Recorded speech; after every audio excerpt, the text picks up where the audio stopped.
اعوذ باللہ من الشیطان الرجیم بسم اللہ الرحمن الرحیم۔ صحیح بخاری شریف جلد اول حدیث نمبر 1۔ حضرت عمر بن خطاب رضی اللہ تعالیٰ عنہ سے روایت ہے، رسول اللہ صلی اللہ تعالیٰ علیہ وآلہ وسلم نے فرمایا، اعمال کا دار و مدار نیتوں پر موقوف ہے۔ ہر آدمی کو وہی ملے گا جس کی اس نے نیت کی، لہٰذا جس نے ہجرت حصول دنیا کے لیے یا کسی عورت سے نکاح کرنے کے لیے کی تو اس کی ہجرت اس کے لیے ہے جس مقصد کے لیے ہجرت کی۔ صحیح بخاری شریف حدیث نمبر 2۔ ام المومنین حضرت عائشہ رضی اللہ تعالیٰ عنہ فرماتی ہیں، حارث بن ہشام نے عرض کیا، یا رسول اللہ صلی اللہ تعالیٰ علیہ وسلم، آپ پر وحی کس طرح نازل ہوتی ہے؟ فرمایا، کبھی گھنٹے یا گھڑیال کی آواز کی مانند، اور یہ مجھ پر بہت گراں ہوتی ہے، اور وحی کے منقطع ہونے سے پہلے جو اس نے کہا میں یاد کر لیتا ہوں، اور کبھی فرشتہ آدمی کی صورت میں میرے پاس آتا ہے اور مجھ سے کلام کرتا ہے، اور جو وہ کہتا ہے اسے یاد کر لیتا ہوں۔ حضرت عائشہ رضی اللہ تعالیٰ عنہ فرماتی ہیں، میں نے سخت سردیوں کے دنوں میں آپ پر وحی نازل ہوتے دیکھی ہے، اور جب وحی ختم ہو جاتی تو آپ کی پیشانی مبارکہ سے پسینہ بکثرت بہہ رہا ہوتا۔ صحیح بخاری حدیث نمبر 3۔ ام المومنین حضرت عائشہ رضی اللہ تعالیٰ عنہ فرماتی ہیں، رسول اللہ صلی اللہ علیہ وسلم پر سب سے پہلے جس وحی سے ابتدا کی گئی وہ اچھے خواب ہوتے تھے۔ جو بھی خواب دیکھتے صبح کی روشنی کی طرح ظاہر ہو جاتا۔ پھر آپ کو خلوت محبوب ہوتی گئی، اور غار حرا میں گھر واپس آنے سے پہلے کئی راتیں دین ابراہیم کے مطابق عبادت میں بسر کرتے اور اس کا خرچہ لے جاتے۔ پھر جب وہ ختم ہو جاتا تو حضرت خدیجہ کے پاس آتے تو خرچہ لے جاتے، حتیٰ کہ آپ غار حرا میں تھے اور آپ پر وحی نازل ہوئی۔ آپ کے پاس فرشتہ آیا اور اس نے کہا، پڑھیے۔ آپ فرماتے ہیں، میں نے کہا میں پڑھا ہوا نہیں ہوں۔ فرماتے ہیں، فرشتے نے مجھے اس زور سے دبوچا کہ میری طاقت برداشت انتہا کو پہنچ گئی، پھر مجھے چھوڑ دیا اور کہا، پڑھیے۔ میں نے کہا میں پڑھا ہوا نہیں ہوں۔ پھر فرشتے نے دوبارہ اس زور سے دبایا کہ میری قوت برداشت جواب دینے لگی، پھر مجھے چھوڑا اور کہا، پڑھیے۔ میں نے کہا میں پڑھا ہوا نہیں ہوں۔ پھر اس نے تیسری دفعہ مجھے پکڑا اور دبوچا، پھر مجھے چھوڑ دیا اور کہا، پڑھ اپنے رب کے نام سے جس نے انسان کو جمے ہوئے خون سے پیدا کیا، پڑھیے، اور تمہارا رب نہایت عزتوں والا ہے۔ رسول اللہ صلی اللہ علیہ وسلم ان آیات یا قصہ کے ساتھ واپس لوٹے کہ آپ کا قلب اطہر کانپ رہا تھا۔ آپ حضرت خدیجہ بنت خویلد کے پاس آئے اور 2 دفعہ فرمایا، مجھے کمبل اڑا دو۔ انہوں نے کمبل اڑا دیا، حتیٰ کہ آپ سے وہ خوف جاتا رہا، اور حضرت خدیجہ کو تمام واقعہ بیان کر دیا اور فرمایا، میں اپنی جان پر خوف محسوس کرتا ہوں۔ حضرت خدیجہ نے کہا، ہرگز نہیں، باخدا اللہ تعالیٰ آپ کو کبھی رسوا نہیں کرے گا، کیونکہ آپ تو صلہ رحمی کرتے ہیں، ضعیفوں کا بوجھ اٹھاتے ہیں، محتاجوں کے لیے کماتے ہیں، مہمان نوازی کرتے ہیں، اور رائے حق میں مصائب و آلام آنے پر آپ مدد فرماتے ہیں۔ اور حضرت خدیجہ آپ کو لے کر ورقہ بن نوفل بن اسد بن عبدالعزیٰ کے پاس گئی، جو حضرت خدیجہ کے چچا زاد بھائی تھے، اور ایام جاہلیت میں وہ نصرانی ہو گئے تھے اور عبرانی میں کتاب لکھا کرتے تھے۔ چنانچہ عبرانی میں انجیل سے جتنا اللہ تعالیٰ کو منظور ہوتا لکھتے، اور ورقہ بن نوفل ممبر اور نبینا ہو گئے تھے۔ حضرت خدیجہ نے کہا، اے میرے چچا زاد، اپنے بھتیجے یعنی محمد صلی اللہ علیہ وسلم کی بات سنو۔ ورقہ بن نوفل نے آپ سے کہا، اے میرے بھتیجے، تم کیا دیکھتے ہو؟ رسول اللہ صلی اللہ علیہ وسلم نے جو کچھ دیکھا تھا سب بیان کر دیا۔ ورقہ نے آپ سے کہا، یہی وہ ناموس وحی ہے جسے اللہ تعالیٰ نے حضرت موسیٰ علیہ السلام پر نازل کیا۔ کاش کہ میں ایام دعوت میں جوان ہوتا، کاش میں زندہ رہتا جب آپ کو آپ کی قوم مکہ بدر کر دے گی۔ رسول اللہ صلی اللہ علیہ وسلم نے فرمایا، وہ مجھے نکال دیں گے۔ ورقہ نے کہا، ہاں، جو حکم یا پیغام آپ لے کر آئے، جو بھی کوئی یہ پیغام لے کر آیا، اس سے دشمنی کی گئی۔ اگر میں تمہارے نکالے جانے کے دن کو پاؤں تو تمہاری پوری قوت سے مدد کروں گا۔ اور پھر اس کے بعد جلدی ہی ورقہ بن نوفل انتقال کر گئے، اور وحی کا آنا کچھ مدت کے لیے بند ہو گیا۔ ابن شہاب ابو سلمہ بن عبد الرحمن کے حوالے سے بیان کرتے ہیں کہ عبداللہ بن جابر وحی کے منقطع ہونے کے واقعے کو بیان کرتے ہوئے کہتے ہیں رسول اللہ صلی اللہ علیہ وسلم نے فرمایا، میں ایک دفعہ جا رہا تھا تو میں نے آسمان سے ایک آواز سنی، تو میں نے اپنی آنکھ اٹھا کر اوپر دیکھا تو وہی فرشتہ جو غار حرا میں میرے پاس آیا تھا زمین اور آسمان کے درمیان کرسی پر بیٹھا ہوا ہے، جس کو دیکھ کر میں خوف زدہ ہو گیا اور میں گھر واپس آ گیا اور کہا مجھے کمبل اڑا دو، مجھے کمبل اڑا دو۔ پھر اللہ تعالیٰ نے یہ آیت مبارکہ نازل فرمائی، اے کمبل پوش نبی صلی اللہ علیہ وسلم، کھڑے ہو جاؤ اور قوم کو ڈر سناؤ، اپنی رب کی عظمت بیان کرو، اپنے لباس کو پاک رکھو اور بتوں سے دور رہو۔ پھر وہی بہت تیز اور متواتر آنے لگی۔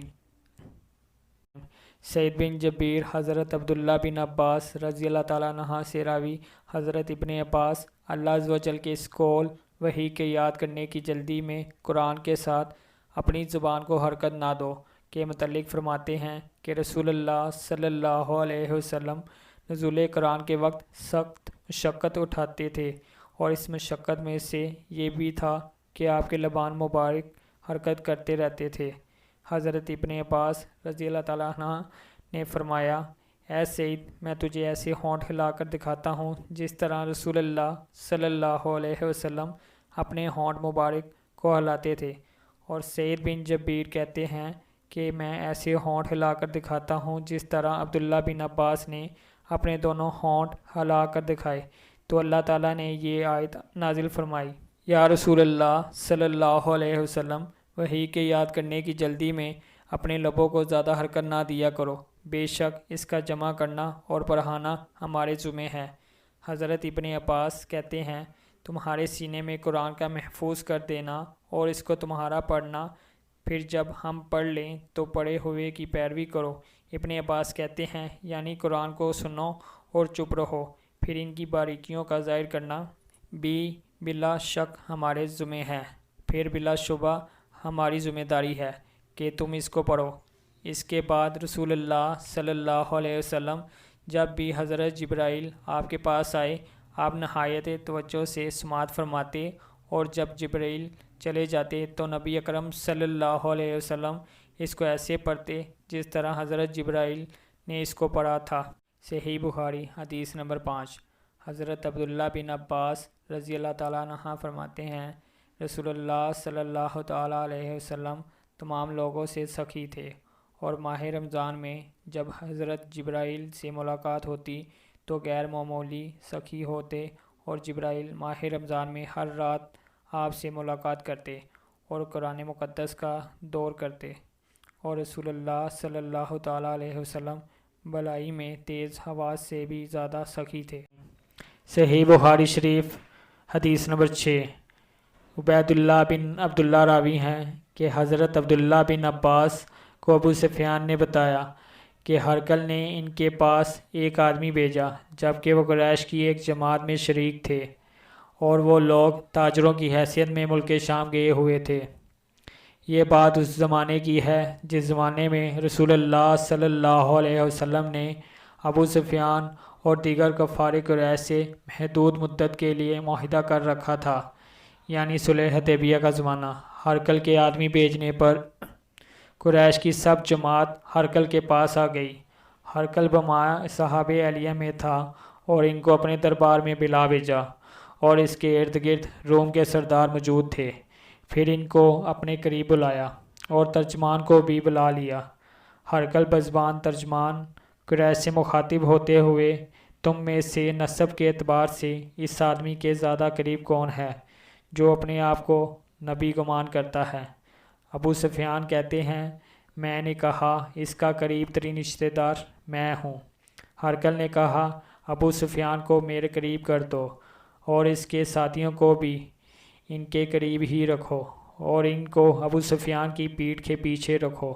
پھر ہرقل نے ترجمان کو کہا، ان کو کہہ دو میں تم سے اس مرد کے متعلق سوال کرنے والا ہوں جو نبوت کا مدعی ہے، اگر وہ مجھے جھٹلائے تو فوراً اسے جھٹلا دینا۔ ابو سفیان کہتے ہیں، اللہ کی قسم، اگر مجھے اس بات کا حیا نہ ہوتا کہ وہ لوگ مجھے جھوٹا کہیں گے تو میں ضرور ان کے حالات بیان کرنے میں کذب بیانی سے کام لیتا۔ پھر ہرقل نے مجھ سے جو پہلا سوال کیا وہ یہ تھا کہ وزر نسب تم میں کیسا ہے؟ میں نے کہا وہ ہم میں اعلیٰ نسب کا مالک ہے۔ ہرقل نے کہا کیا یہ بات یعنی نبوت کا دعویٰ تم میں سے پہلے بھی کسی نے کیا؟ میں نے کہا نہیں۔ ہرقل نے کہا کیا اس کے آباء و اجداد میں کوئی بادشاہ ہوا ہے؟ میں نے کہا نہیں۔ ہرقل نے کہا اس کی پیروی کرنے والے بڑے لوگ ہیں یا کمزور؟ میں نے کہا کمزور لوگ۔ ہرقل نے کہا کیا ان کی تعداد میں اضافہ ہو رہا ہے یا کمی؟ میں نے کہا زیادہ ہو رہی ہے۔ ہرقل نے کہا کیا اس دین میں داخل ہونے کے بعد بوجہ دین کی سختی کے کوئی مرتد ہوا ہے؟ میں نے کہا نہیں۔ ہرقل نے کہا کیا تم جو اس نے کہا میں نبی ہوں اس قول سے پہلے اس کو جھوٹا سمجھتے تھے؟ میں نے کہا نہیں۔ ہرقل نے کہا کیا اس نے کبھی وعدہ خلافی کی ہے؟ میں نے کہا نہیں، البتہ ہمارا اس سے ایک مدت کا معاہدہ چل رہا ہے، دیکھیں وہ کیا کرتا ہے۔ ابو سفیان کہتے ہیں مجھے ان باتوں کے علاوہ چارہ ہی نہیں تھا کہ اس میں کچھ اور کہوں۔ ہرقل نے کہا کیا اس کے ساتھ جنگ ہوئی ہے؟ میں نے کہا ہاں۔ ہرقل نے کہا تمہاری اس سے جنگ کیسی رہی؟ میں نے کہا ہمارے درمیان جنگ مثل ڈول کے ہے، کبھی وہ بڑھ لیتے ہیں اور کبھی ہم، یعنی کبھی وہ فتح پاتے ہیں اور کبھی ہم۔ ہرقل نے کہا وہ تجھے کس چیز کا حکم دیتا ہے؟ میں نے کہا وہ کہتے ہیں اللہ تعالیٰ کی عبادت کرو اور اس کے ساتھ کسی کو شریک نہ ٹھہراؤ، اور جو تمہارے آباء و اجداد کرتے ہیں ان کو چھوڑ دو، اور وہ ہمیں نماز، سچ بولنا، پرہیزگاری اور صلح رحمی کا حکم دیتا ہے۔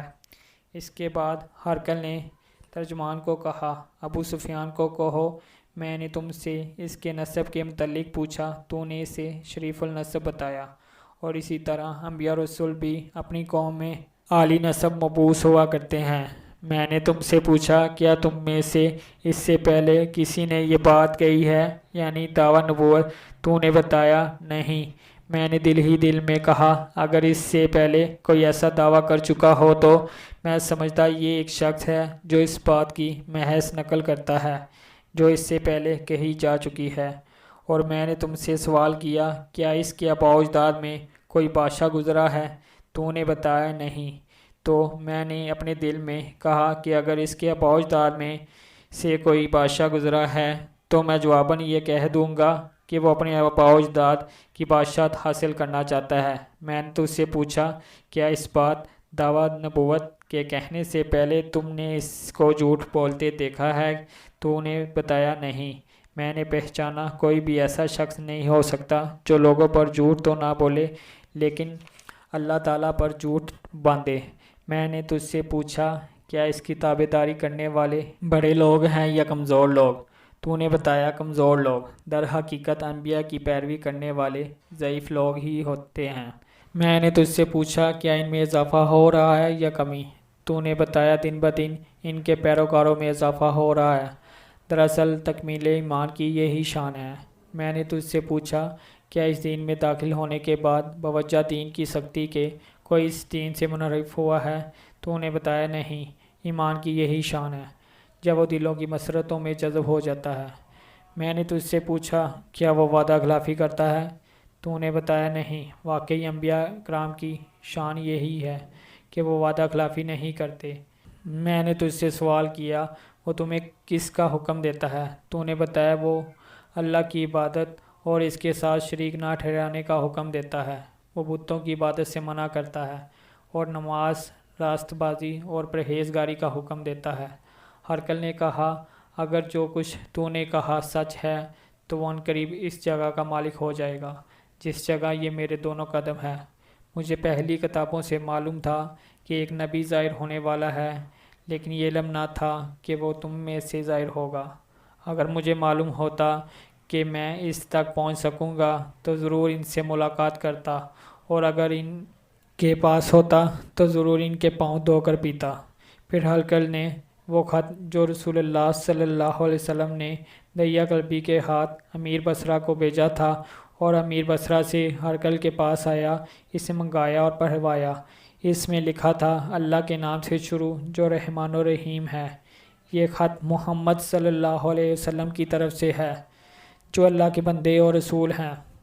روم کے بادشاہ ہرقل کے نام اس پر سلام ہو جس نے ہدایت کی اتباع کی۔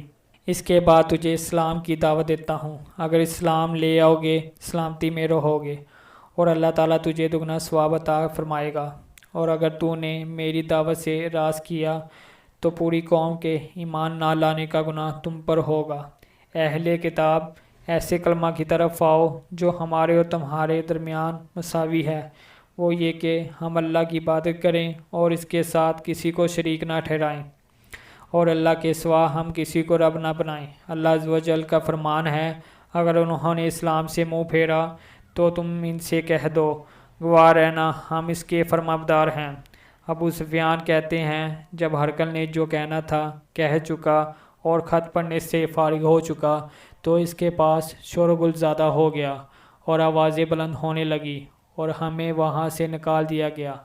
میں نے اپنے ساتھیوں سے کہا جب ہم نکال دیے گئے کہ کبشہ کے بیٹے محمد صلی اللہ علیہ وسلم کا مقام تو نہایت عظیم ہے کہ روم کا بادشاہ بھی اس سے خوف زدہ ہے۔ میرا یقین پختہ ہو گیا کہ محمد صلی اللہ علیہ وسلم ضرور غالب آئیں گے، یہاں تک کہ اللہ تعالیٰ نے مجھے بھی حلقہ اسلام میں داخل کر دیا۔ ابن نطور ایلیہ کا حاکم اور ہرقل کا درباری تھا، اور شام کے نصاری کا پادری۔ وہ بیان کرتا ہے کہ ہرقل جب ایلیہ بیت المقدس آیا اور ایک صبح کو نہایت افسردہ ہوا، اس کے جرنیلوں نے اس سے کہا ہم تیرے چہرے پر اجنبیت محسوس کر رہے ہیں، یعنی افسردگی۔ ابن نطور کا کہنا ہے ہرقل بذات کا خود کہن اور ستارہ شناسی میں ماہر تھا۔ صاحبین کے استفسار پر بتایا کہ رات کو جو میں نے ستاروں کی طرف نظر کی تو دیکھا ایک فتنہ کرنے والا بادشاہ ظاہر ہوا ہے، اور اس زمانے میں کون فتنہ کرواتا ہے؟ لوگوں نے کہا یہودی ہی فتنہ کراتے ہیں، لیکن یہود سے آپ کو خطرہ نہیں ہونا چاہیے، اور اپنے ملک کے بڑے بڑے شہروں کے امراء کو لکھ بھیجیں کہ ان شہروں میں جتنے یہودی ہیں سب کو قتل کر دیا جائے۔ ابھی لوگ اس گم و گو میں تھے کہ ہرقل کے پاس ایک آدمی حاضر کیا گیا جسے دالی گسان نے بھیجا تھا کہ رسول اللہ صلی اللہ علیہ وسلم کی خبر سے اس سے باخبر کریں، اور ہرقل کو خبر مل گئی۔ کہا جاؤ دیکھو کیا وہ ختنہ کیا ہوا ہے یا نہیں۔ انہوں نے دیکھا اور آ کر بیان کیا کہ وہ ختنہ کیا ہوا ہے، اور ہرقل نے اس مرد سے عرب کے متعلق پوچھا تو اس نے کہا عرب لوگ ہی ختنہ کرتے ہیں۔ ہرقل نے کہا اس امت کا یہی بادشاہ ہے جو ظاہر ہوا ہے۔ پھر ہرقل نے یہ تمام تفصیلات اپنے ایک دوست کو جو روم میں رہتا تھا اور علم نجوم میں اس کا ہم مثل تھا لکھ بھیجے، اور ہرقل حمص کی طرف چلا گیا، اور ہرقل ابھی حمص سے نکلا نہیں تھا کہ اس کے دوست کا جواب آ گیا کہ نبی اکرم صلی اللہ علیہ وسلم کے ظہور کے سلسلہ میں وہ ہرقل کا ہم خیال ہے، وہ یہ کہ وہ نبی ہے۔ پھر ہرقل نے حمص میں اپنے محل میں روم کے سرداروں کو بلایا، پھر حکم دیا محل کے تمام دروازے بند کر دیے جائیں۔ دروازے بند کر دیے گئے۔ پھر ہرقل آیا اور کہا اے رومیوں، کیا تمہارے لیے بھی ہدایت و کامیابی میں کچھ حصہ ہے اور چاہتے ہو کہ تمہارا ملک باقی رہے تو اس نبی صلی اللہ علیہ وسلم کی بیعت کر لو۔ یہ سننا تھا کہ وہ دستی گدھوں کی طرح دروازوں کی طرف لپکا تو ان کو بند پایا۔ ہرقل نے جب ان کی نفرت دیکھی اور ان کے ایمان سے مایوس ہوا تو ان کو واپس بلا کر کہا میں نے تو یہ بات کہہ کر تمہاری آزمائش کی ہے کہ تم اپنے دین پر کتنے مضبوط ہو، اور میں نے دیکھ لیا تمہیں اپنے دین سے بہت پیار ہے۔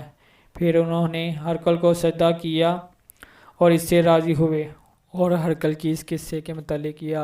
صحیح بخاری شریف حدیث نمبر 7۔ حضرت عبداللہ بن عمر رضی اللہ تعالیٰ عنہ فرماتے ہیں رسول اللہ صلی اللہ علیہ وسلم کا ارشاد گرامی ہے اسلام کی بنیاد 5 چیزوں پر ہے، اور یہ گواہی دینا کہ اللہ کے سوا کوئی لائق عبادت نہیں، اور محمد صلی اللہ علیہ وسلم اللہ کے سچے رسول ہیں، نماز کا قائم کرنا، زکوٰۃ دینا، حج کرنا اور ماہ رمضان کے روزے رکھنا۔ صحیح بخاری شریف حدیث نمبر 8۔ حضرت ابو ہریرہ رضی اللہ تعالیٰ عنہ راوی ہیں، رسول اللہ صلی اللہ تعالیٰ علیہ وسلم نے فرمایا، ایمان کی 60 اور چند شاخیں ہیں، اور حیا بھی ایمان ہی کی ایک شاخ ہے۔ صحیح بخاری شریف حدیث نمبر 9۔ حضرت عبداللہ بن عمر بن العاص راوی ہیں، رسول اللہ صلی اللہ علیہ وسلم نے فرمایا، مسلمان وہ ہے جس کی زبان اور ہاتھ سے مسلمان سلامت رہے، اور حقیقی مہاجر وہ ہے جو ان تمام چیزوں کو چھوڑ دے جن سے ان کو اللہ تعالیٰ نے منع فرمایا۔ صحیح بخاری شریف حدیث نمبر 10۔ حضرت ابو موسیٰ اشعری رضی اللہ تعالیٰ عنہ فرماتے ہیں، رسول اللہ صلی اللہ علیہ وسلم سے کہا گیا، کون مسلمان افضل ہے؟ نبی اکرم صلی اللہ علیہ وسلم نے فرمایا، جس کی زبان اور ہاتھ سے دوسرے مسلمان کو گزند نہ پہنچے۔ صحیح بخاری شریف حدیث نمبر 11۔ حضرت عبداللہ بن عمر رضی اللہ تعالیٰ عنہ فرماتے ہیں، ایک مرد نے رسول اللہ صلی اللہ علیہ وسلم سے پوچھا، کون مسلمان اچھا ہے؟ فرمایا، کھانا کھلاؤ اور جسے تم جانتے ہو یا نہیں اس کو سلام کرو۔ صحیح بخاری شریف حدیث نمبر 12۔ حضرت انس رضی اللہ تعالیٰ عنہ راوی ہیں، رسول اللہ صلی اللہ تعالیٰ علیہ وسلم نے فرمایا، تم میں سے کوئی شخص مومن نہیں ہو سکتا حتیٰ کہ اپنے بھائی کے لیے وہی پسند کرے جو وہ اپنی ذات کے لیے پسند کرتا ہے۔ صحیح بخاری شریف حدیث نمبر 13۔ حضرت ابو ہریرہ رضی اللہ تعالیٰ عنہ سے روایت ہے، رسول اللہ صلی اللہ علیہ وسلم نے فرمایا، مجھے اس ذات کی قسم جس کے قبضہ قدرت میں میری جان ہے، تم میں سے کوئی بھی اس وقت تک مومن نہیں ہو سکتا جب تک میں اسے اس کے والدین اور اس کی اولاد سے محبوب تر نہ ہوں۔ صحیح بخاری شریف حدیث نمبر 14۔ حضرت انس رضی اللہ تعالیٰ عنہ راوی ہیں، رسول اللہ صلی اللہ علیہ وسلم نے فرمایا، مجھے اس ذات کی قسم جس کی ذات اقدس کے قبضہ قدرت میں میری جان ہے، تم میں سے کوئی شخص اس وقت تک مومن نہیں ہو سکتا جب تک میں اسے والدین، اولاد اور تمام مخلوق سے محبوب تر نہ ہوں۔ صحیح بخاری شریف حدیث نمبر 15۔ حضرت انس رضی اللہ تعالیٰ عنہ راوی ہیں، رسول اللہ صلی اللہ علیہ وسلم نے فرمایا، جس میں بھی یہ 3 باتیں ہوں گی وہ لذت ایمان سے لطف اندوز ہوگا، یہ کہ اللہ اور اس کا رسول اس کو سب دنیا سے محبوب ہو، دوسرا یہ کہ کسی شخص سے محبت محض اللہ کے لیے ہو، تیسرے یہ کہ کفر میں دوبارہ لوٹ کر آنا ایسے ہی ناپسند ہو جیسے آگ میں ڈالا جانا۔ صحیح بخاری شریف حدیث نمبر 16۔ انس بن مالک رضی اللہ تعالیٰ عنہ روایت کرتے ہیں، نبی اکرم صلی اللہ علیہ وسلم نے فرمایا، ایمان کی علامت انصار سے محبت کرنا اور نفاق کی علامت انصار سے بغض رکھنا ہے۔ صحیح بخاری شریف حدیث نمبر 17۔ حضرت عبیدہ بن صامت رضی اللہ عنہ فرماتے ہیں، اور عبیدہ بن صامت وہ ہیں جو بدر کی جنگ میں حاضر تھے اور عقبہ کی رات نقبہ میں سے ایک نقیب تھے۔ رسول اللہ صلی اللہ علیہ وسلم نے فرمایا، اور صحابہ کی ایک جماعت آپ کے ارد گرد موجود تھی، تم لوگ میری اس بات پر مجھ سے بیعت کرو کہ اللہ کے ساتھ کسی کو شریک نہیں بناؤ گے، اور حد اعتدال سے تجاوز نہیں کرو گے، زنا نہ کرو گے، اپنی اولاد کو قتل نہیں کرو گے، کسی پر تہمت نہیں لگاؤ گے، نیک کاموں میں نافرمانی نہ کرو گے۔ جس نے تم میں سے اس عہد کی وفا کی اس کا اجر اللہ تعالیٰ کے ذمہ ہے، اور جس نے ان میں کسی کو پا لیا یعنی اس میں مبتلا ہو گیا تو دنیا میں ہی اسے سزا دی جائے گی اور یہی اس کا کفارہ ہوگا، اور اگر کوئی ان کا مرتکب ہوا اور اللہ تعالیٰ نے اپنے فضل سے اس پر پردہ ڈال دیا، وہ اللہ کے حوالے ہے، خواہ معاف کر دے چاہے سزا دے۔ پھر ہم نے ان باتوں پر آپ کی بیعت کر لی۔ صحیح بخاری شریف حدیث نمبر 18۔ حضرت ابو سعید خدری رضی اللہ تعالیٰ عنہ راوی ہیں، رسول اللہ صلی اللہ علیہ وسلم نے فرمایا، وہ زمانہ قریب ہے کہ مسلمان کی بہترین بکریاں ہوں گی جنہیں لے کر وہ پہاڑ کی چوٹیوں اور چٹیل میدانوں میں چلا جائے گا تاکہ وہ اپنے دین کو فتنوں سے بچا سکے۔ صحیح بخاری شریف حدیث نمبر 19۔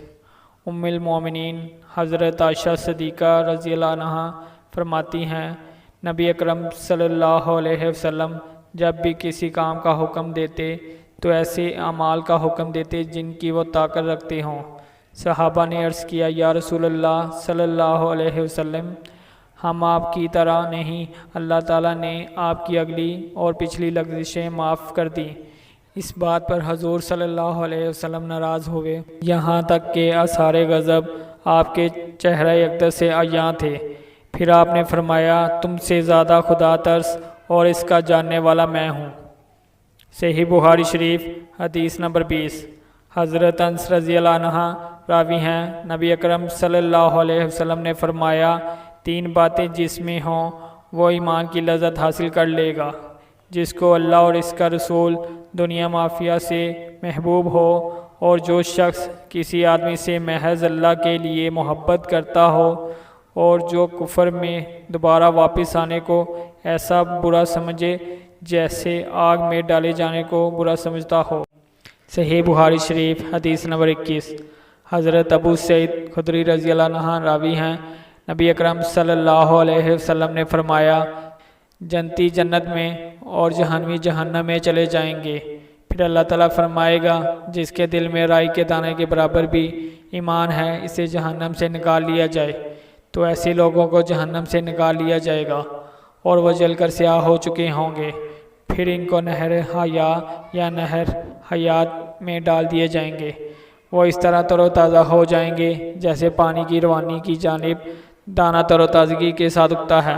کیا تو نے نہیں دیکھا زردی مائل باہم لپٹے ہوئے پتر یعنی کنچل نکلتا ہے۔ صحیح بخاری شریف حدیث نمبر 22۔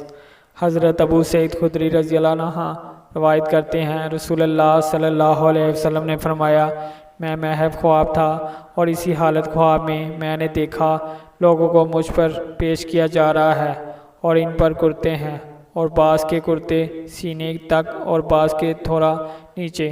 اسی دوران مجھ پر حضرت عمر بن الخطاب رضی اللہ عنہ پیش کیا گیا اور ان پر کرتا اس قدر نیچے ہے کہ وہ اسے زمین پر گھسیٹ رہے ہیں۔ صحابہ کرام نے عرض کیا، یا رسول اللہ صلی اللہ علیہ وسلم، آپ نے اس کی کیا تعبیر لی ہے؟ آپ نے فرمایا، دین۔ صحیح بخاری شریف حدیث نمبر 23۔ حضرت عبداللہ بن عمر رضی اللہ عنہ راوی ہیں، رسول اکرم صلی اللہ علیہ وسلم ایک دفعہ انصار کے ایک مرد کے پاس سے گزرے اور وہ اپنے بھائی کو حیا کے بارے میں نصیحت کر رہا تھا، تو رسول اللہ صلی اللہ علیہ وسلم نے فرمایا، اس کو چھوڑ، بے شک حیا ایمان کا حصہ ہے۔ صحیح بخاری شریف حدیث نمبر 24۔ حضرت عبداللہ بن عمر رضی اللہ تعالیٰ عنہ راوی ہیں، رسول اللہ صلی اللہ تعالیٰ علیہ وسلم نے فرمایا، میں اس وقت تک لڑنے کا حکم دیا گیا ہوں جب تک وہ یہ گواہی نہ دے کہ اللہ کے سوا کوئی معبود حقیقی نہیں اور محمد صلی اللہ تعالیٰ علیہ وسلم اللہ کے رسول ہیں۔ نماز قائم کریں، زکوٰۃ دیں۔ جب انہوں نے اس پر عمل کر لیا تو مجھ سے ان کے خون اور اموال محفوظ ہو جائیں گے، مگر وہ خون جس پر اسلام کا حق ہے اور ان کا حساب اللہ کے ذمہ ہے۔ صحیح بخاری شریف حدیث نمبر 25۔ حضرت ابو ہریرہ رضی اللہ تعالیٰ عنہ فرماتے ہیں، رسول اللہ صلی اللہ علیہ وسلم سے سوال کیا گیا، کون سا عمل افضل ہے؟ فرمایا، اللہ اور اس کے رسول پر ایمان لانا۔ کہا گیا پھر؟ فرمایا، اللہ کی راہ میں جہاد کرنا۔ دریافت کیا گیا پھر؟ فرمایا، حج مبرور۔ صحیح بخاری شریف حدیث نمبر 26۔ حضرت سعد بن وقاص فرماتے ہیں، رسول اللہ صلی اللہ تعالیٰ علیہ وسلم نے کچھ لوگوں کو مال دیا اور سعد بھی وہاں بیٹھے ہوئے تھے۔ نبی اکرم صلی اللہ تعالیٰ علیہ وسلم نے ایک مرد جائل بن سراقہ زمری کو چھوڑ دیا اور وہ مجھے سب لوگوں سے زیادہ پسند تھا۔ میں نے عرض کیا، یا رسول اللہ صلی اللہ تعالیٰ علیہ وسلم، آپ نے فلاں آدمی کو کیوں چھوڑ دیا؟ باخدا میں اسے مومن سمجھتا ہوں۔ فرمایا، مومن یا مسلم؟ میں تھوڑی دیر خاموش رہا، اس کے بعد جو کچھ میں جانتا تھا اس نے مجبور کیا اور پھر وہی بات دہرائی۔ رسول اللہ صلی اللہ تعالیٰ علیہ وسلم نے پھر وہی فرمایا۔ پھر تیسری بار عرض کیا تو نبی اکرم صلی اللہ تعالیٰ علیہ وسلم نے وہی جواب دیا۔ پھر آپ نے فرمایا، اے سعد، میں کسی آدمی کو کچھ اس خوف سے دیتا ہوں حالانکہ دوسرے مجھے اس سے زیادہ عزیز ہوتا ہے، کہیں مال نہ ملنے کی وجہ سے وہ کافر ہو جائے اور اللہ تعالیٰ اس کو جہنم میں نہ ڈال دے۔ صحیح بخاری شریف حدیث نمبر 27۔ عبداللہ بن عمر رضی اللہ تعالیٰ عنہ فرماتے ہیں، ایک مرد نے رسول اللہ صلی اللہ تعالیٰ علیہ وسلم سے پوچھا، بہتر اسلام کون سا ہے؟ فرمایا، کھانا کھلانا اور جس کو تو جانتا ہے یا نہیں سلام کرنا۔ صحیح بخاری شریف حدیث نمبر 28۔ حضرت عبداللہ بن عباس رضی اللہ تعالیٰ عنہ سے مروی، نبی اکرم صلی اللہ علیہ وسلم نے فرمایا، مجھے جہنم دکھائی گئی، میں نے دیکھا جہنم میں اکثریت عورتوں کی ہے، اس لیے کہ وہ کفر کرتی ہیں۔ عرض کیا گیا کہ اللہ کے ساتھ کفر کرتی ہیں؟ فرمایا، نہیں، اپنے خاوند کی ناشکری کرتی ہیں اور احسان کو نہیں مانتی۔ اگر تو عمر بھر ان میں سے کسی پر احسان اور نیکی کرے پھر تجھ سے کچھ خلاف طبع دیکھ لے تو فوراً کہہ دے گی، میں نے تجھ سے کبھی اچھائی نہیں دیکھی۔ صحیح بخاری شریف حدیث نمبر 29۔ احنف بن قیس فرماتے ہیں، جنگ صفین کے دوران میں چلا کہ اس مرد علی المرتضیٰ رضی اللہ تعالیٰ عنہ کی مدد کروں، اور راہ میں ابو بکر سے ملاقات ہو گئی۔ اس نے مجھ سے پوچھا، کہاں جا رہے ہو؟ میں نے کہا، میرا ارادہ ہے اس مرد علی المرتضیٰ رضی اللہ تعالیٰ عنہ کی مدد کروں۔ ابو بکر نے کہا، واپس لوٹ جاؤ، کیونکہ میں نے رسول اللہ صلی اللہ علیہ وسلم سے سنا ہے، جب دو مسلمان باہم تلواروں سے مقابلہ کریں تو قاتل اور مقتول دونوں جہنمی ہیں۔ میں نے عرض کیا، یا رسول اللہ صلی اللہ علیہ وسلم، قاتل تو واضح ہے لیکن مقتول کا کیا حال؟ فرمایا، اس لیے کہ وہ بھی اپنے بھائی کے قتل کا حریص تھا۔ صحیح بخاری شریف حدیث نمبر 30۔ حضرت معرور بن سوید رضی اللہ تعالیٰ عنہ فرماتے ہیں، میں نے ابو ذر رضی اللہ تعالیٰ عنہ سے زبدہ مدینہ شریف سے 3 فرلانگ کے فاصلے پر ایک گاؤں میں ملاقات کی، اور ان پر وہی لباس تھا جو ان کے غلام کا تھا۔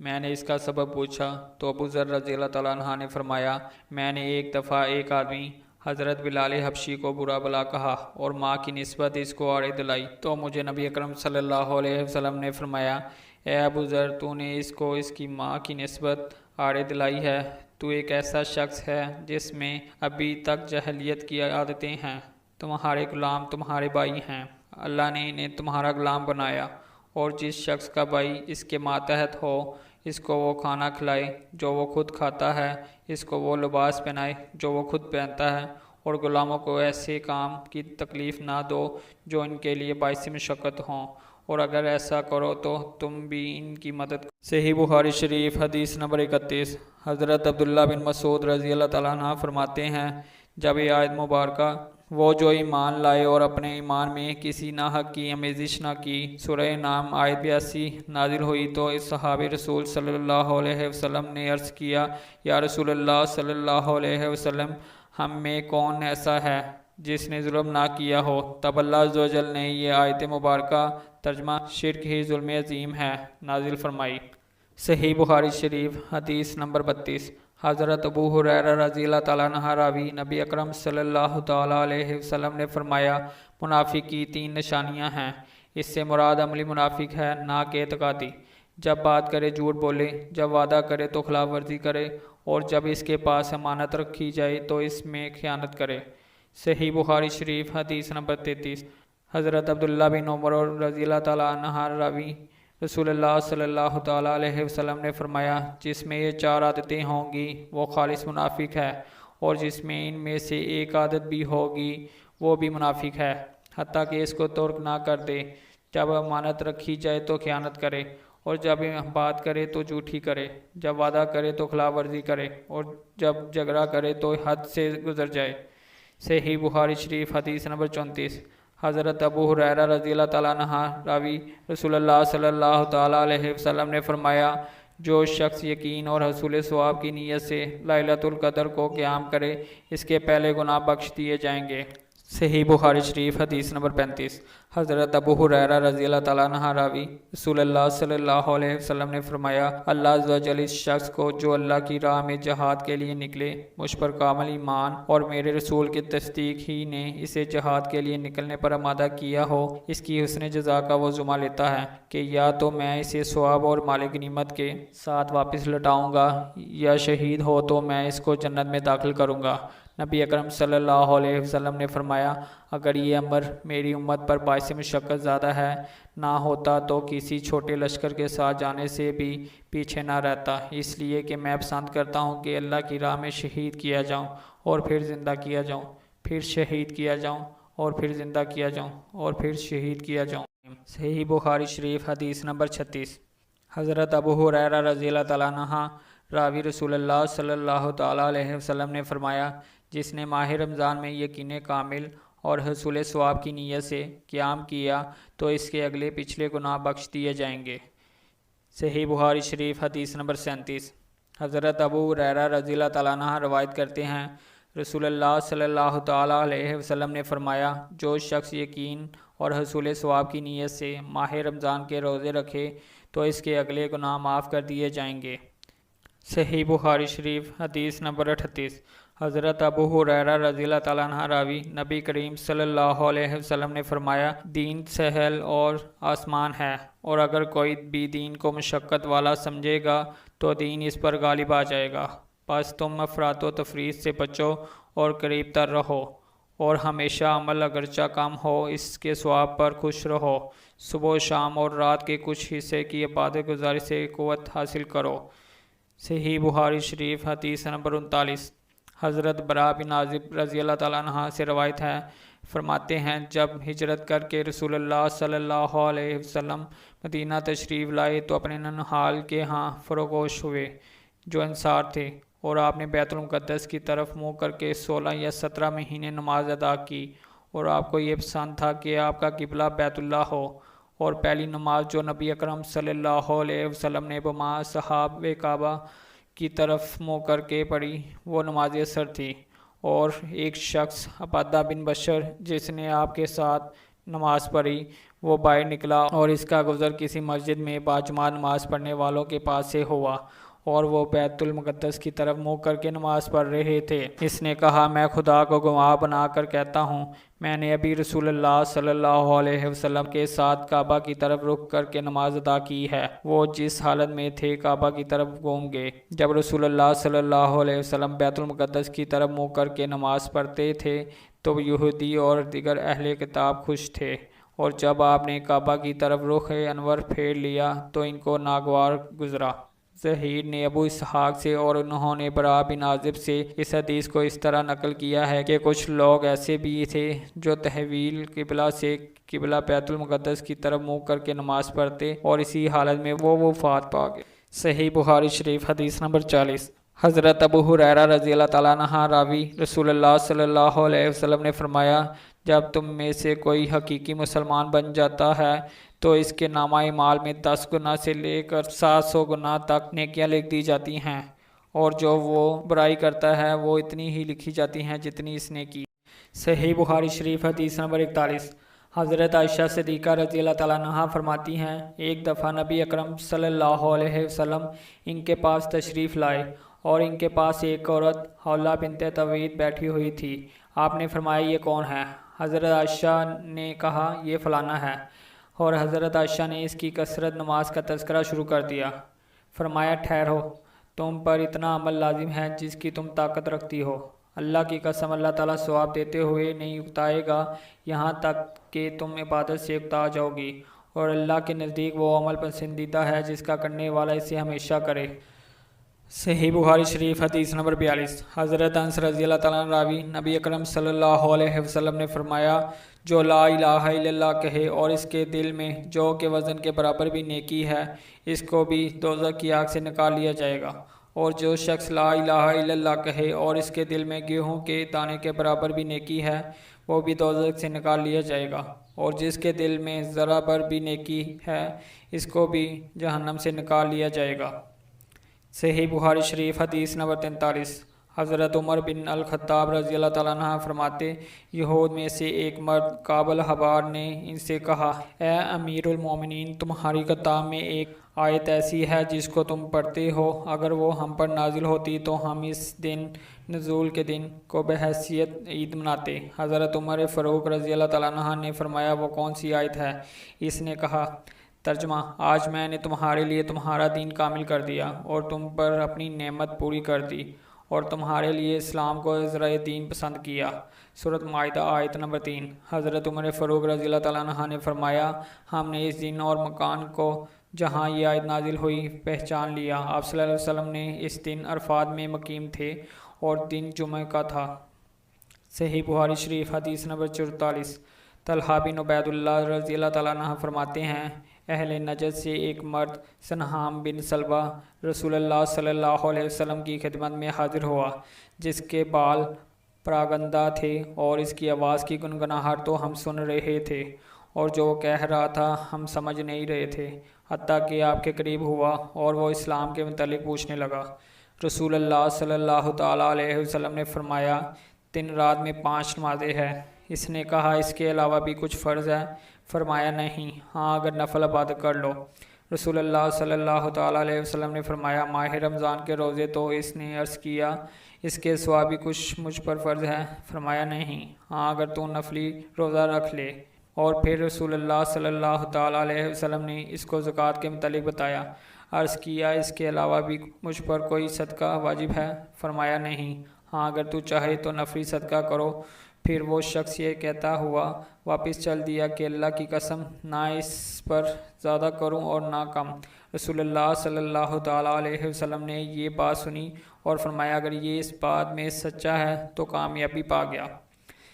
صحیح بخاری شریف حدیث نمبر 45۔ حضرت ابو ہریرہ رضی اللہ تعالیٰ عنہ راوی، رسول اللہ صلی اللہ تعالیٰ علیہ وسلم نے فرمایا، جو شخص صدق یقین اور حصول ثواب کی نیت سے کسی مسلمان کے جنازے میں جاتا ہے اور نماز جنازہ ادا کرنے اور اس کی تدفین تک اس کے ساتھ رہتا ہے، وہ 2 قرات ثواب لے کر واپس آتا ہے اور 1 قرات احد پہاڑ کے برابر ہے۔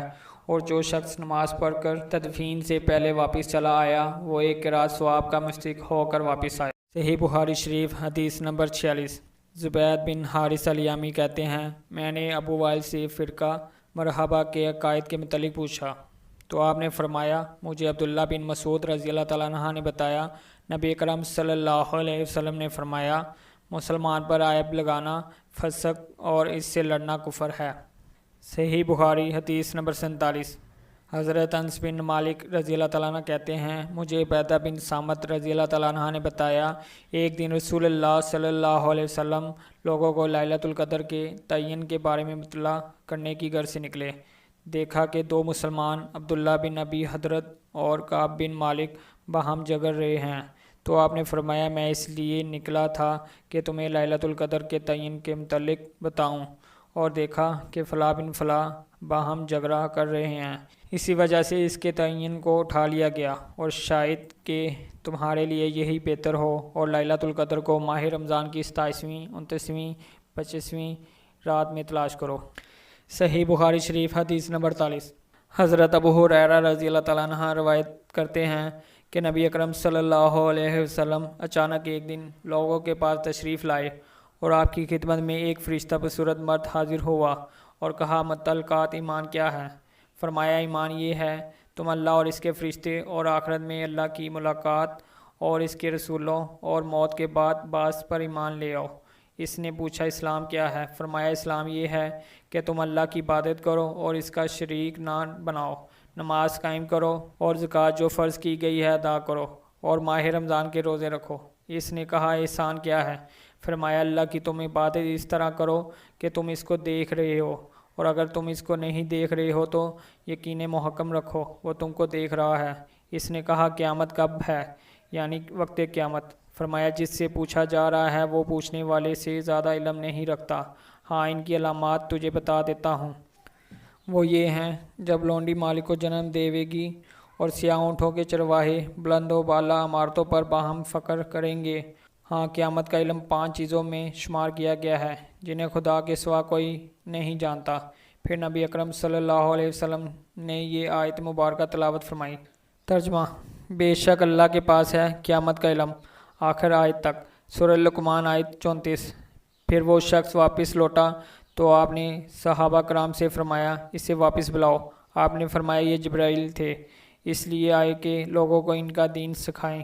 ابو عبداللہ امام بخاری فرماتے ہیں، کامل ایمان وہ ہے جو ان تمام امور پر مشتمل ہو۔ صحیح بخاری شریف حدیث نمبر 49۔ حضرت عبداللہ بن عباس رضی اللہ تعالیٰ عنہ فرماتے ہیں، مجھ کو ابو سفیان بن حرب نے بتایا کہ مجھے ہرقل نے کہا، میں نے تجھ سے سوال کیا تھا، کیا اس نبی اکرم صلی اللہ علیہ وسلم کے پیروکاروں میں اضافہ ہو رہا ہے یا کمی ہو رہی ہے؟ تو نے اپنے گمان کے مطابق کہا، ان میں اضافہ ہو رہا ہے۔ ہرقل نے کہا، ایمان کی نشانی اس طرح ہے کہ مثل نور ظاہر ہوتا ہے اور دن بدن اس میں اضافہ ہوتا رہتا ہے اور عبادات کی وجہ سے وہ مکمل ہو جاتا ہے۔ ہرقل نے کہا، میں نے تجھ سے پوچھا تھا، کیا اس کے دین میں داخل ہونے کے بعد اس کو ناپسند کرتے ہوئے کسی نے دین چھوڑا ہے؟ تو نے کہا، نہیں۔ اور اسی طرح ایمان ہے، جس وقت دلوں کی مسرتوں میں سما جاتا ہے، کوئی بھی اس کو ناپسند نہیں سمجھتا، یعنی اسے چھوڑنے پر آمادہ نہیں ہوتا۔ صحیح بخاری شریف حدیث نمبر 50۔ حضرت نعمان بن بشیر رضی اللہ تعالیٰ عنہ فرماتے ہیں، میں نے رسول اللہ صلی اللہ علیہ وسلم کو فرماتے سنا ہے، حلال بھی واضح ہے اور حرام بھی، اور ان دونوں کے درمیان مشبہات، جن چیزوں کا معین حکم واضح نہ ہو ہے، اور اکثر لوگ ان سے لا علم ہے، اور جو شخص مشبہات سے بچ نکلا، اس نے اپنی عزت اور دین کو محفوظ کر لیا، اور جو شخص مشتبہ چیزوں میں پڑ گیا، وہ اس چرواہے کی مانند ہے جو شاہی چراگاہ کے قریب اپنی بکریاں چرائے۔ خدشہ ہے کہ شاہی چراگاہ کے قریب ہونے کی وجہ سے وہ اس میں گھس نہ جائے۔ خبردار، ہر بادشاہ کی ایک چراگاہ ہے، اللہ تعالیٰ کی بھی ایک چراگاہ ہے جو اس کی زمین ہے، وہ چراگاہ اس کی حرام کی ہوئی چیزیں ہیں۔ خبردار، انسان کے جسم میں ایک گوشت کا لوتھڑا ہے، جب وہ درست ہو تو پورا جسم سنور جاتا ہے، اور جب خراب ہو تو پورا جسم بگڑ جاتا ہے، اور وہ بخاری شریف حدیث نمبر 51۔ ابو جمرہ نصر بن عمران فرماتے ہیں، میں حضرت ابن عباس رضی اللہ عنہ کے پاس بیٹھتا تو وہ مجھے اپنے تخت پر اپنے پاس بٹھا لیتے، کیونکہ ابو جمرہ حضرت ابن عباس کے ترجمان تھے۔ ابن عباس نے ایک دفعہ مجھے فرمایا، تم میرے پاس ہی قیام کرو، میں اپنے مال میں سے تم کو کچھ حصہ دے دوں گا۔ لہٰذا میں نے 2 ماہ ان کے پاس قیام کیا۔ پھر انہوں نے فرمایا، قبیلہ عبدالقیس کا ایک وفد نبی اکرم صلی اللہ علیہ وسلم کے پاس آیا۔ آپ نے فرمایا، کس قوم یا جماعت سے آپ کا تعلق ہے؟ انہوں نے کہا، خاندان ربیہ سے۔ آپ نے قوم یا وفد کو خوش آمدید کہا اور فرمایا، یعنی یہ لوگ دل کی خوشی سے بغیر جنگ کے مسلمان ہوئے، جو ذلت و رسائی کی موجب ہے، اور یہ لوگ کبھی شرمندہ نہیں ہوں گے، اور یہ جملہ بطور بشارت بھی منقول ہے۔ انہوں نے عرض کیا، یا رسول اللہ صلی اللہ علیہ وسلم، ہم سوائے ماہ حرام کے آپ کی خدمت میں حاضر نہیں ہو سکتے، کیونکہ ہمارے اور آپ کے درمیان کافروں کا ایک قبیلہ مضر ہے، لہٰذا ہم کو جامعہ حکم ارشاد فرمائیے تاکہ ہم ان لوگوں کو بتا دیں جو ساتھ نہیں آئے، اور اس پر عمل کر کے ہم سب جنت میں جا سکیں۔ اور انہوں نے بالخصوص مشروبات کے متعلق پوچھا۔ آپ نے ان کو 4 چیزوں کا حکم دیا اور 4 چیزوں سے منع فرمایا۔ ان کو حکم دیا، ایک اللہ پر ایمان لانے کا۔ آپ نے فرمایا، کیا جانتے ہو ایک اللہ پر ایمان کیا ہے؟ انہوں نے عرض کیا، اللہ اور اس کا رسول ہی عالم ہے۔ فرمایا، اللہ پر ایمان یہ ہے کہ اس بات کی گواہی دینا خدا کے سوا کوئی معبود نہیں، اور محمد صلی اللہ علیہ وسلم اللہ کے رسول ہیں، نماز قائم کرنے کا، زکوٰۃ دینے کا، رمضان کے روزے رکھنے کا، اور مال غنیمت سے 5واں حصہ نکالنے کا۔ اور ان کو 4 چیزوں سے منع فرمایا، ہنتم، سبز رنگ کی ٹھیلیاں جس میں شراب بنایا جاتا تھا، دبا، خشک کدو جس کو اندر سے خالی کر کے مثل برتن بناتے اور اس میں شراب تیار کرتے، نکیر، کھجور کے درخت کی جڑ کھود کر اس میں شراب بناتے ہیں اور اس کی شراب تند و تیز ہوتی ہے، زفت، وہ برتن جس پر زفت ملا ہو، وہ ایک تارکول جیسی چیز ہے جسے کشتیوں پر بھی ملتے ہیں، اور مکیر بھی مزفت کے معنی میں ہے۔ آپ نے فرمایا، ان چیزوں کو اچھی طرح یاد کر لو اور دوسروں کو بتاؤ۔ صحیح بخاری شریف حدیث نمبر 52۔ حضرت عمر فاروق رضی اللہ تعالیٰ عنہ سے مروی، رسول اللہ صلی اللہ تعالیٰ علیہ وسلم نے فرمایا، اعمال کا دار و مدار نیت پر ہے، اور ہر آدمی کے لیے وہی ہے جس کی اس نے نیت کی، اور جس نے اللہ اور اس کے رسول کے لیے ہجرت کی، اس کی ہجرت اللہ اور اس کے رسول کے لیے ہوگی، اور جس نے حصول دنیا یا کسی عورت سے نکاح کی غرض سے ہجرت کی تو اس کی ہجرت اس کے مقصد کے ساتھ ہی وابستہ ہوگی۔ صحیح بخاری شریف حدیث نمبر 53۔ حضرت ابو مسعود رضی اللہ عنہ راوی، نبی اکرم صلی اللہ علیہ وسلم نے فرمایا، جو شخص اپنے گھر والوں پر طلب ثواب و قربت کی نیت سے خرچ کرتا ہے، یہ بھی اس کے لیے صدقہ ہے۔ صحیح بخاری شریف حدیث نمبر 54۔ حضرت سعد بن ابی وقاص رضی اللہ عنہ روایت کرتے ہیں، رسول اللہ صلی اللہ تعالیٰ علیہ وسلم نے فرمایا، اے سعد، تم جو بھی اللہ تعالیٰ کی رضا حاصل کرنے کی نیت سے خرچ کرو گے، اس پر تمہیں ثواب دیا جائے گا، یہاں تک کہ وہ لقمہ جو تم اپنی بیوی کے منہ میں ڈالو، اس کا ثواب بھی ملے گا۔ صحیح بخاری شریف حدیث نمبر 55۔ حضرت جریر بن عبداللہ الجبلی فرماتے ہیں، میں نے رسول اللہ صلی اللہ تعالیٰ علیہ وسلم کے دست اقدس پر نماز پڑھنے، زکوٰۃ ادا کرنے اور مسلمان کی خیر خواہی کی بیعت۔ صحیح بخاری شریف حدیث نمبر 56۔ زیاد بن علاقہ رضی اللہ عنہ فرماتے ہیں، جس دن مغیرہ بن شعبہ رضی اللہ عنہ والی کوفہ کی وفات ہوئی، میں نے سنا جریر بن عبداللہ نے اللہ تعالیٰ کی حمد و ثنا کے بعد فرمایا، تم پر اللہ تعالیٰ وحدہ لا شریک سے ڈرنا اور وقار و متانت لازم ہے، تاکہ امیر تمہارے پاس آ جائے، اور تمہارا امیر ابھی آیا جاتا ہے۔ پھر فرمایا، تم اپنے وفات پا جانے والے امیر کے لیے اللہ تعالیٰ سے معافی طلب کرو، کیونکہ وہ خود بھی درگزر معاف کرنے کو پسند کرتے تھے۔ اس کے بعد فرمایا، میں نبی اکرم صلی اللہ علیہ وسلم کی خدمت میں حاضر ہوا کہ یا رسول اللہ صلی اللہ علیہ وسلم، میں اسلام پر آپ کی بیعت کرنا چاہتا ہوں۔ آپ نے مجھ سے اسلام پر رہنے اور مسلمان کی خیر خواہی کی ضمانت چاہی، بس اسی پر میں نے آپ سے بیعت کر لی، اور قسم ہے کعبۃ اللہ کی، میں تمہارا خیر خواہ ہوں۔ پھر آپ نے استغفار پڑھا اور ممبر سے اتر آئے۔ صحیح بخاری شریف حدیث نمبر 57۔ حضرت ابو ہریرہ رضی اللہ عنہ فرماتے ہیں، نبی اکرم صلی اللہ علیہ وسلم ایک مرتبہ ایک مجلس میں لوگوں سے باتیں کر رہے تھے کہ آپ کے پاس ایک اعرابی آیا اور کہا، قیامت کب قائم ہوگی؟ رسول اللہ صلی اللہ علیہ وسلم نے اپنا بیان جاری رکھا۔ تردو میں بعض لوگوں نے کہا، رسول اللہ صلی اللہ علیہ وسلم نے اعرابی کی بات سنی اور آپ کو پسند نہیں آئی، اور بعض نے کہا، آپ نے اس کی بات سنی ہی نہیں۔ جب آپ اپنی بات پوری کر چکے تو فرمایا، کہاں ہے قیامت کے وقت کے پوچھنے والا؟ راوی کا شک ہے، میں سمجھتا ہوں آپ نے ایسے ہی فرمایا۔ عربی نے عرض کیا، یا رسول اللہ صلی اللہ علیہ وسلم، میں حاضر ہوں۔ آپ نے فرمایا، جب امانت میں خیانت عام ہو جائے تو قیامت کا انتظار کرنا۔ عربی نے کہا، امانتوں کا ضیاع کا مطلب کیا ہے؟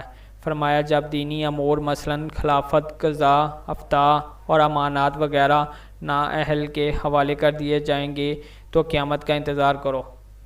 صحیح بخاری شریف حدیث نمبر 58۔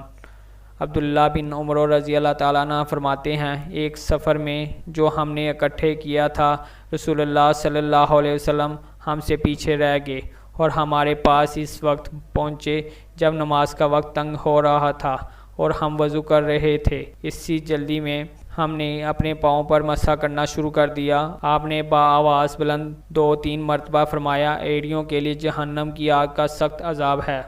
صحیح بخاری شریف حدیث نمبر 59۔ حضرت عبداللہ بن عمر رضی اللہ تعالیٰ عنہ سے مروی، رسول اللہ صلی اللہ تعالیٰ علیہ وسلم نے فرمایا، درختوں میں سے ایک درخت ہے جس کے پتے نہیں گرتے اور وہ مسلمان ہے، مجھے بتاؤ وہ درخت کون سا ہے؟ ابن عمر فرماتے ہیں، لوگوں کا خیال جنگلی درختوں کی طرف چلا گیا۔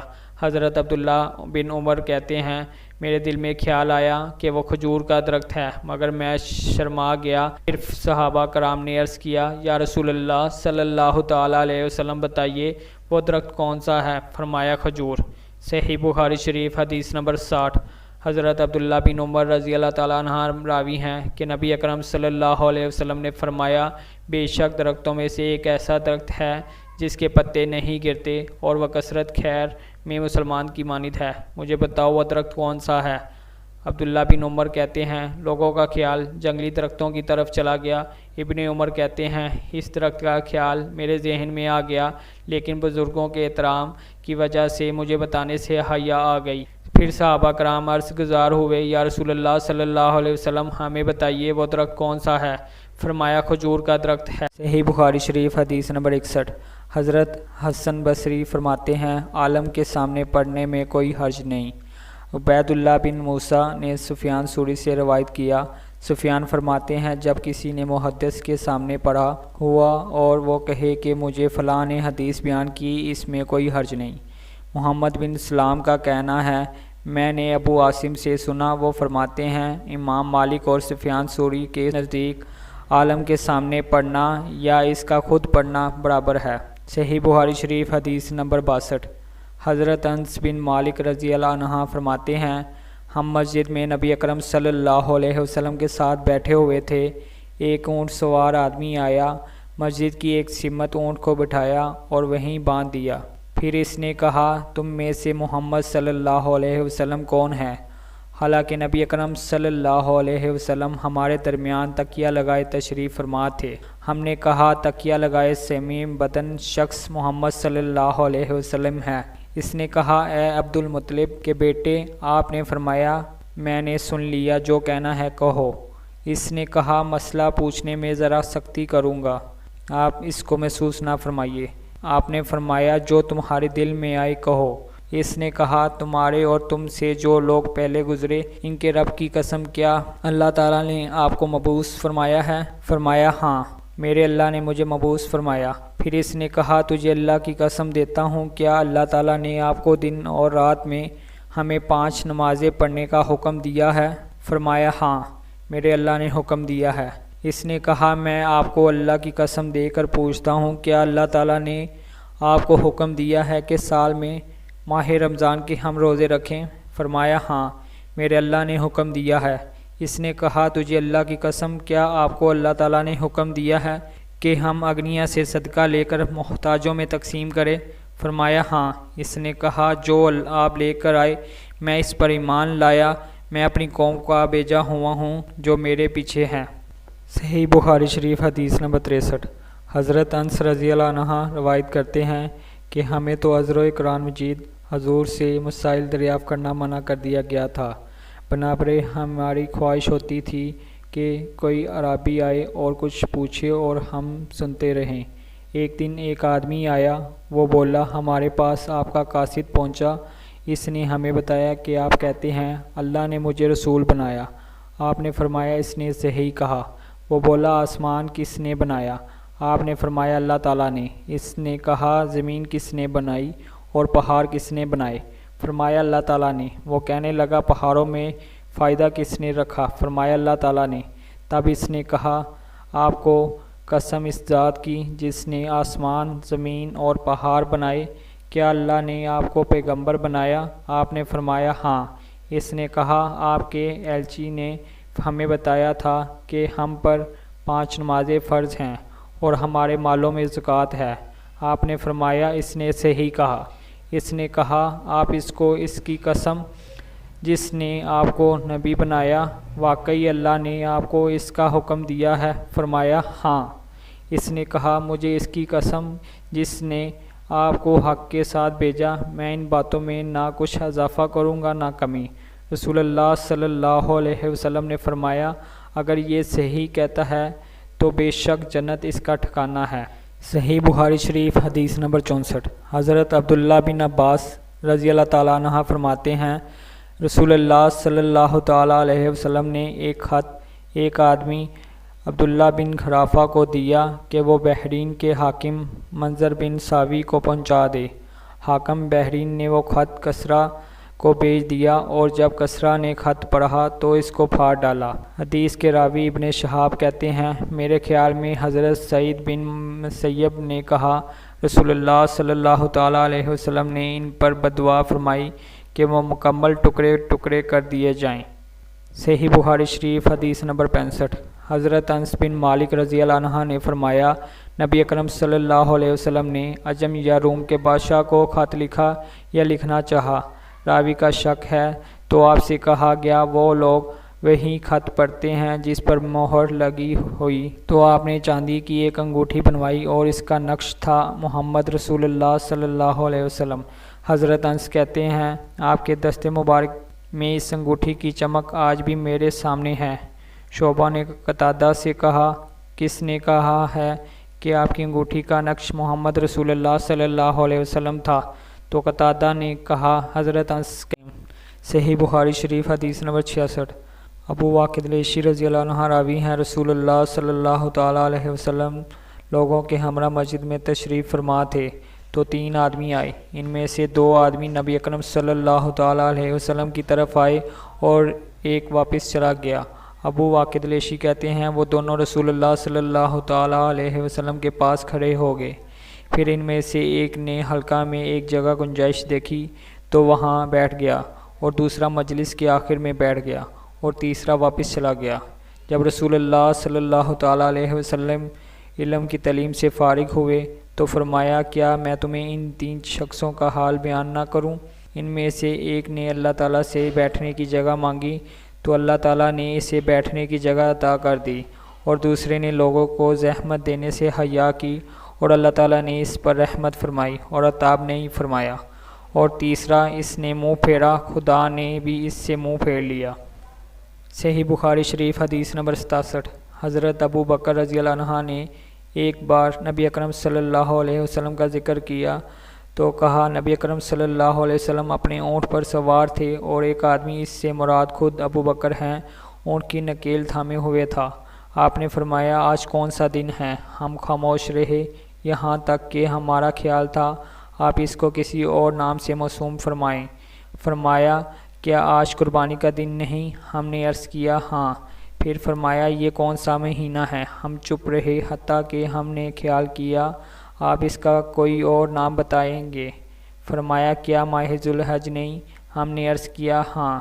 آپ نے فرمایا تمہارا آپس میں باہم خون بہانا، مال لوٹنا اور عزتوں سے کھیلنا ایسے ہی حرام ہے جیسے اس دن اور اس مہینے اور اس شہر میں حرام ہے، اور چاہیے کہ جو حاضر ہیں اس کو پہنچائے جو یہاں موجود نہیں۔